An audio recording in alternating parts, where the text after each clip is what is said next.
शेतकऱ्यांसाठी आजच्या सर्वात मोठ्या टॉप आणि ठळक बातम्या आपण या ठिकाणी पाहतोय। पहिलीच बातमी आहे, पीक विमा थकविणाऱ्या कंपनीला जिल्हाधिकाऱ्यांचा दे धक्का, खातेच गोठवले। पुढली मोठी बातमी निघते, दुष्काळग्रस्त भागात पीक कर्ज वसुली थांबणार, शेतकऱ्यांना तात्पुरता दिलासा।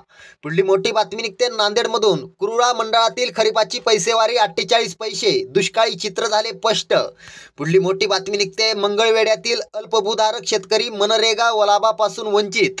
पुढली मोठी बातमी निघते, पुढील 24 तासात मुसळधार पावसाची शक्यता, कुठे ऑरेंज तर कुठे येलो अलर्ट जारी, हवामान विभागाचा अंदाज। पुढली मोठी बातमी निघते, केंद्रात बसलेल्या सत्ताधाऱ्यांना शेतकऱ्यांच्या कष्टाची किंमत नाही, शरद पवार यांची सरकारवरती टीका। पुढली मोठी बातमी निघते, समाजकंटकाने युरिया टाकल्याने चाळीतील 45 ट्रॉली कांदा खराब, शेतकऱ्याचं लाखोचं नुकसान। पुढली मोठी बातमी निघते, अकोल्यात शोधाशोध करूनही युरिया मिळेना।